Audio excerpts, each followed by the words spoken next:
কোটি কোটি টাকা জমিয়ে কি হবে যদি জীবনের সবগুলি পূরণ করতে না পারি? একটা কথা সবসময় মনে রাখতে হবে, একটা সময় টাকা জমবে কিন্তু সময় জমে না।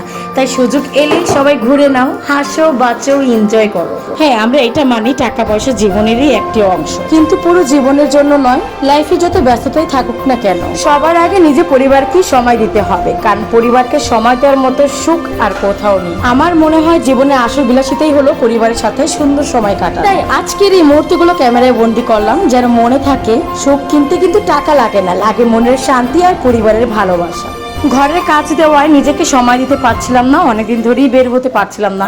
তো আমি চিন্তা করলাম যে আমরা একটা ছোটখাটো পিকনিক করি। ওই যে বললাম না, সততার ব্যস্ততার মাঝে নিজেকে সবার আগে পরিবারকে নিয়ে সময় কাটাতে হবে। বাচ্চাদের নিয়ে যেহেতু আমরা একটু ঘুরতে যাব, আর ওয়েদারও খুব বেশি গরম ছিল এই টাইমটাতে, প্রচুর রোদ ছিল কয়েকদিন যাবতই, এত রোদ। সো আমি সবাইকে সাজেস্ট করব সবাই তাদের বাচ্চাদেরকে বেশি বেশি করে পানি খাবেন, তরল জাতীয় পানি খাবেন। এই সময়টাতে কিন্তু মানে পানি শূন্যতা দেখা যায় সবার শরীরেই, কারণ প্রচুর রোদ এখন বর্তমান যাচ্ছে।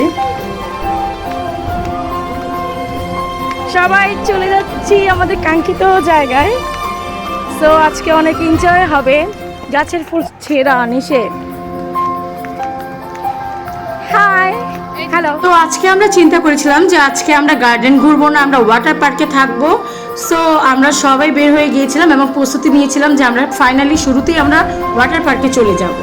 ওয়াটার পার্কটা আগের চাইতে আরো বেশি সুন্দর হয়েছে, আমার কাছে তো বেশ ভালো লেগেছে। অনেকদিন পর আমি এখানে গেলাম, বেশ গরমও ছিল, রোদের তাপ প্রচুর ছিল। এই অবস্থায় মানে দাঁড়ানোর অবস্থা ছিল না, এত বেশি তাপ ছিল। ছোট ছোট মুহূর্তগুলো এইভাবে ক্যামেরা বন্দি করতে এখন আমার কাছে মনে হয় প্রতিদিনই ভালো লাগে। অবসর সময় যখন আমি আমার নিজের ভিডিও দেখি, আমার কাছে আরো বেশি ভালো লাগে যে সময়টা চলে যায়, আসলে মানুষের স্মৃতিগুলো রয়ে যায়। সবসময় হয়তো আমার ভালো দিনটা নাও থাকতে পারে, তখন আমার এই স্মৃতিগুলো, হারিয়ে যাওয়া দিনগুলোর কথা আমি এইখান থেকে দেখতে পারবো, কারণ আমার প্রত্যেকটা স্মৃতি মুহূর্ত আমি আমার ক্যামেরায় বন্দি করে রাখি। আর আনন্দের মুহূর্তটা আরো বেশি ঘনত্ব হয়ে যায় যখন নিজের ভালোবাসার মানুষগুলি নিজের সাথে। মাঝে মাঝে ভাবি, ইস যদি ছোটকালের স্মৃতিগুলো এভাবে ক্যামেরায় বন্দি করে রাখতে পারতাম, হয়তো আজকে আমি এখানে বসে বসে সেই ছোট্টকালের স্মৃতিগুলো স্মরণ করতে পারতাম। দেখতে দেখতে সময়গুলো কিভাবে পার হয়ে যায় আসলেই বলার বাহিরে। এই তো সেদিন মনে হলো আমি স্কুলে ড্রেস পরে স্কুলে গিয়েছিলাম, আর আজকে আমার বেবিরা স্কুলে যায়। আলহামদুলিল্লাহ, এইগুলি যে আল্লাহ তাআলা আমাকে দেখার তৌফিক দিয়েছে, এটার জন্য আল্লাহর কাছে আমি লক্ষ কোটি কোটি শুকরিয়া। বাবা ছেলের এই সুন্দর সুন্দর মুহূর্তগুলো ক্যামেরায় বন্দি করতে পেরে আমার আসলে নিজের কাছে আরো বেশি ভালো লাগছিল। আর এই যে দুষ্ট লোক, সে এখানে সাঁতার কাটতেছে, এইটা কোনো কথা? অনেক ক্লান্তি লাগছিল, তো আমরা উঠে পড়লাম। তারপর আমার খাবারের জন্য আমরা প্রস্তুতি নিচ্ছিলাম। আমি তো সত্যি বলেছি পিকনিকের জন্য আজকে আমি রান্না করে, আজকে রান্না ছিল বিফ আর হচ্ছিল খিচুড়ি। আমার কাছে তো অনেক বেশি ভালো লাগে, বাট ওয়েদার এত বেশি হট ছিল যে আমরা পুরো ঘেমে অস্থির হয়ে গিয়েছিলাম এই টাইমটা। এখানে আমি সালাদ বানানোর জন্য ব্যস্ত ছিলাম, আর এই ফাঁকে আমার হাজবেন্ড আমাদের স্মৃতিগুলো ক্যামেরা বন্দি করে নিল। আর আমি যেখানে যে আমার ছোট বোনকে রেখে যাবো, এটা তো একদমই অসম্ভব।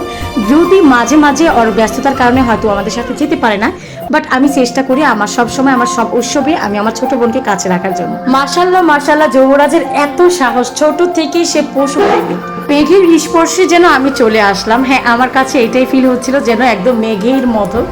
এত সুন্দর একটা প্লেস এই জায়গাটা, আমার কাছে খুব ভালো লেগেছে। এত সুন্দর জায়গায় আমি ভিডিও করবো না, এটা তো হতেই পারে না। সো আমি আমার হাজবেন্ডকে বললাম, তুমি আমাকে একটা ছোট্ট করে ভিডিও করে দাও, আমার মানে এটা যেন আমার ক্যামেরায় বন্দি করে রাখতে পারি। বেবিরা ঘুরতে এসে অনেক বেশি এনজয় করছিল এই পাশটাতে, খুবই সুন্দর লাগছিল এই পাশটা।